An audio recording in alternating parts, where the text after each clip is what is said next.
So नमस्कार मित्रांनो, आज आहे बँकॉकमधील तिसरा दिवस आणि आपण निघालेलो आहोत क्राबीसाठी. आणि झोपून उठून आंघोळ करून आपण निघालेलो आहोत. तरी इथं लोक बघा, काय विषय नाही, रात्रभर हार्ड पार्टी होती. इकडं बघा 3 वाजलेले आहेत आणि लोक अजून झोपलेले नाहीत. पार्टी चालू होती रात्रभर. रूममध्ये थोडाफार आवाज येतो, पण हा एरिया क्राऊडेड आहे, पार्टीचा आहे, तर तेवढं ठीक आहे. पण झोप लागली व्यवस्थित. आणि आता आपण क्राबीसाठी चाललेलो आहोत. एअरपोर्टसाठी डायरेक्ट कॅब बुक केलेली आहे. चला तर निघूया क्राबीसाठी.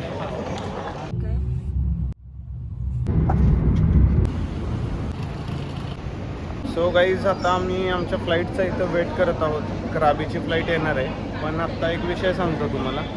आता चेक इनमध्ये असं झालं की क्लिन्झिंग मिल्क होतं आणि ते 500 ml पेक्षा जास्त होतं. सो ते तुम्ही कॅरी करू शकत नाही असं सांगून त्यांनी आमच्याकडून काढून घेतलं. कारण त्याच्यामुळं आय थिंक वेट वाढतं म्हणून काढलं, बाकी काय रिझन नाही आहे. पण आमची बॅग विदिन 7 kgs होती, तरीही त्यांनी आम्हाला तसं केलं.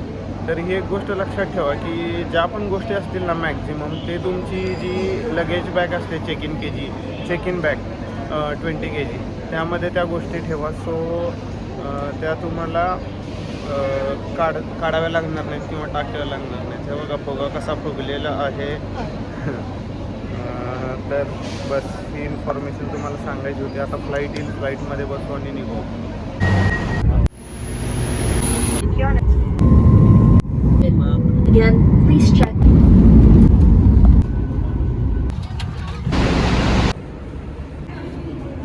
सो गाईज, आपण पोचलेलो आहोत क्राबी एअरपोर्टवर आणि इथून आपल्याला एओनांगला जायचं आहे. त्याच्यासाठी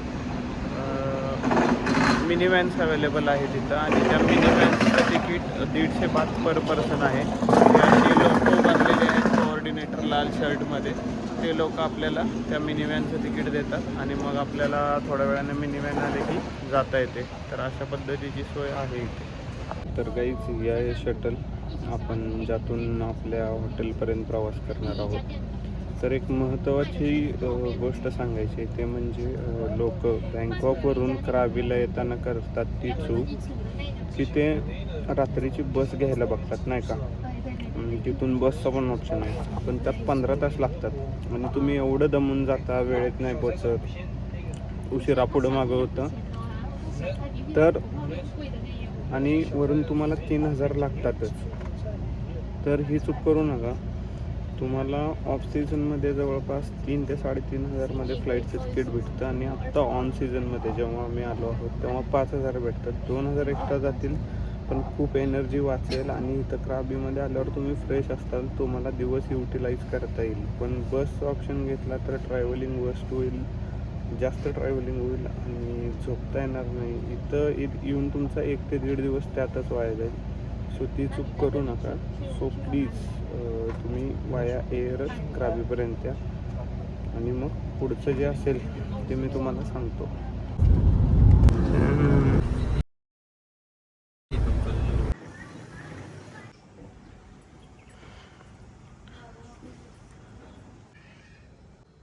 सो गाईज, इथं आलो, फ्रेश झालं, रूम वगैरे चेक इन करून आम्ही फ्रेश झालो.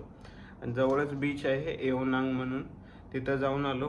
तिथे मस्त बोट्स वगैरे आहेत, प्लस फॉरेनर्स वगैरे भरपूर तिथं टॅनिंगसाठी थांबलेले आहेत. तर ते थोडंसं एक्सप्लोअर करून आम्ही आलो.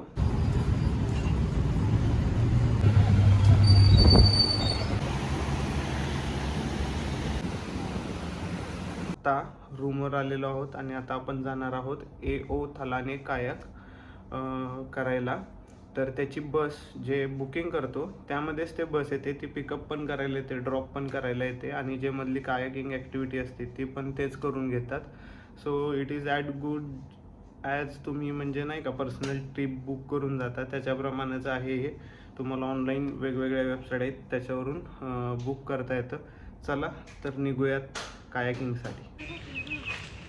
सो गाईज, हे ऑलमोस्ट आहे ना थायलंडमधलं कोकण वाटत आहे आम्हाला. कारण आत्ता आम्ही इथं ते काकांना नारळ पाडताना बघितलं. इथं केळीची पण झाडं आहेत, प्लस आपलं ते नाही का कोकणमध्ये असतात तशीच घरं आहे ती सेम. आणि तिथं फणसाचं पण वगैरे झाड आहे. तर आत्ता आपल्याला कायाकसाठी आहे ना गाडी आलेली आहे घ्यायला. अशी ओपन कार आहे. हे एक बरं आहे, म्हणजे छान फ्रेश एअर येते. अजून म्हणजे 2-3 लोक असतील आमच्यासोबत. बोट आपली आपली सेपरेटच असेल, पण हे पिकअप ड्रॉप सगळ्यांचं ग्रुपमध्ये असतं. सो चलो लेट्स गो.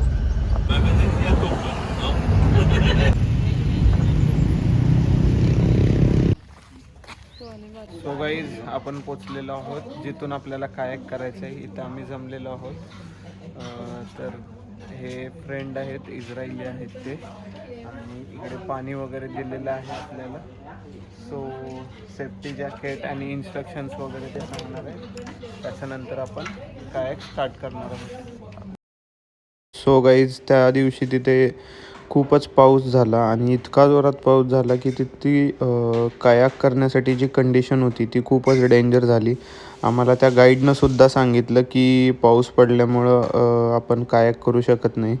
सो थोडासा मूड ऑफ झाला. आम्ही आलो तिथून परत आणि संध्याकाळच्या वेळेस फ्रेश होऊन बीचवर गेलो. तिकडे इंडियन रेस्टॉरंटमध्ये आम्ही जेवण वगैरे जेवलं आणि थोडासा बीचचा व्ह्यू एन्जॉय केला आणि रूमवर येऊन परत विश्रांती केली. आणि पुढच्या दिवशी मस्त आम्ही जंगल टूर, म्हणजे तिकडं वेगवेगळे हॉट स्प्रिंग्स वगैरे आहेत ते एन्जॉय केले. ते तुम्ही पुढच्या व्लॉगमध्ये पाहाच. पण कायाक ॲक्टिव्हिटीसुद्धा आम्ही त्याच्या पुढच्या दिवशी केली.